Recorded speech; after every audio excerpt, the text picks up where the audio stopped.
Christopher Pallotta and Vincent Molinari are the co-founders of Templum, an alternative trading system designed for cryptographic assets. The following article is an exclusive contribution to CoinDesk's 2017 and Review.as. We enter 2018. It appears that blockchain's contribution to capital formation has only begun. An unfortunate influx of both naive and bad actors begs for regulatory scrutiny, obscuring the intentions of ethical market participants anxious to operate within an informed set of dynamic guidelines and eventual laws. In this environment, many anticipate increased regulatory action and enforcement by the SEC against issuers in 2018, and we will. But I don't expect the actions to stop there. We will also likely see enforcement actions against certain exchanges, which transacted in coins that are definitely securities. We will likely see FINRA jumping in, with the SEC bringing actions against individuals who acted as placement agents and finders in taking compensation for ICO sales. Unlicensed investment banks or unauthorized entities will be regulatory targets, having conducted securities business for their ICO activities. Of major importance for everyone involved during this time will be the need for quality education, alleviating confusion surrounding how blockchain's facilitation of financial transactions differs from cryptocurrencies. As a capital formation tool, blockchain is likely to increase the reach of both small and large-scale fundings, adding a tangible new layer of transparency for issuers and regulators alike, while confirming KYC, know your customer, suitability compliance and providing investor protection, straight-through processing.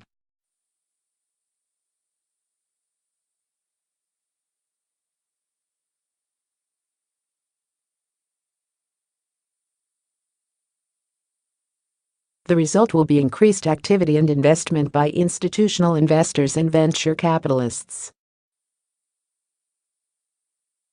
As for what that transition will look like in practice, those who are familiar with current practices in the token economy should expect cosmetic changes.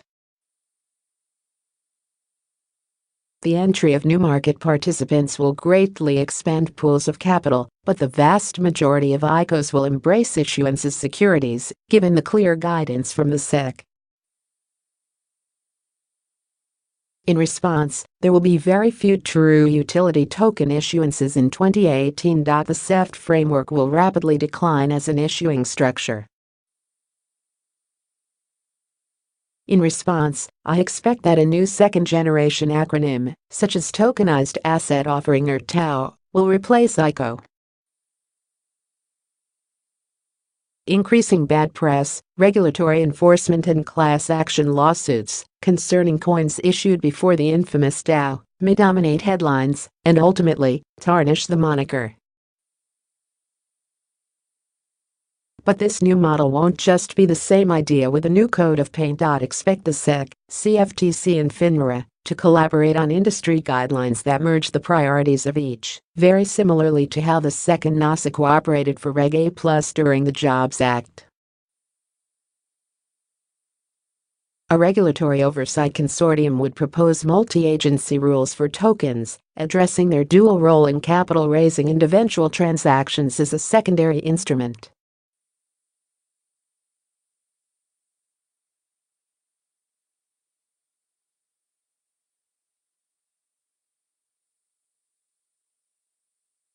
Security vs. commodity debate. That's not to say some things won't be lost. The early days of ICOs will be credited with introducing and accelerating the use of smart contracts for aggregating capital.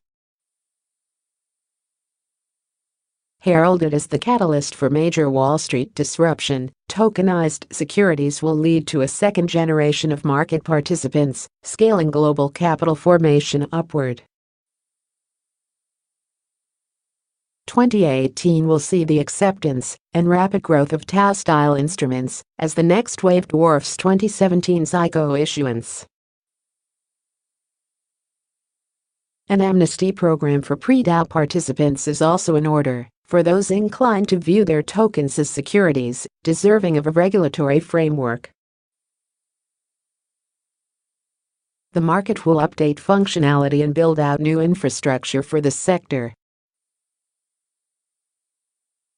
Securities trade clearance, settlement, transfer, depository, and custody methods will evolve alongside modernized securities laws, lending greater transparency to regulators and comfort to participants. Standardized and immutable smart contract audit trails and archiving invite large institutions and venture capitalists to use this new tool to drive changes in the democratized access to capital, secondary liquidity, and wealth creation that blockchain brings. Traditional large financial service institutions will enter the space by acquiring early-stage market participants, while others build theirs out organically or by poaching teams. Bulge bracket firms will eventually wake up to market share erosion and realize that tradable TAO assets could become a significant trading desk product, which features monetizable profit margin, volumes, and volatility. The future of smart contracts as an essential tool in finance is solidified and irreversible.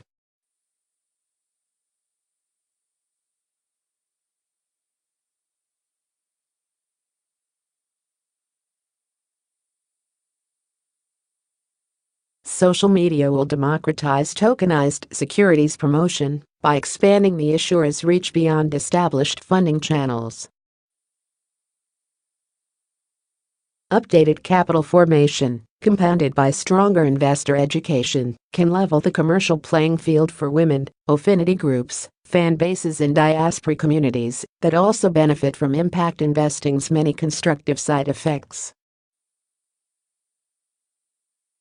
Channeling capital toward the underutilized global female brain trust could empower a massive resource-deprived entrepreneurs, business leaders, and innovators.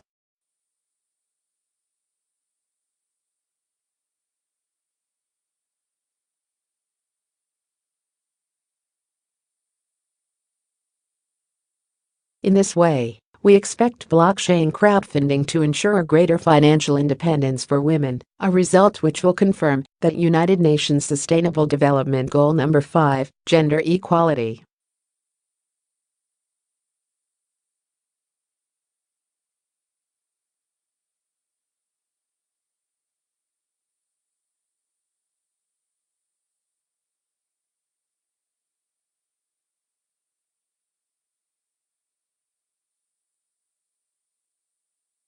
As such, the opinions expressed in this article are the author's own and do not necessarily reflect the view of CoinDesk.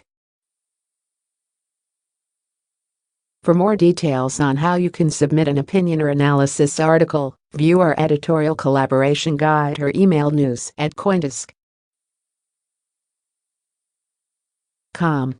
Disclaimer: this article should not be taken as, and is not intended to provide, investment advice.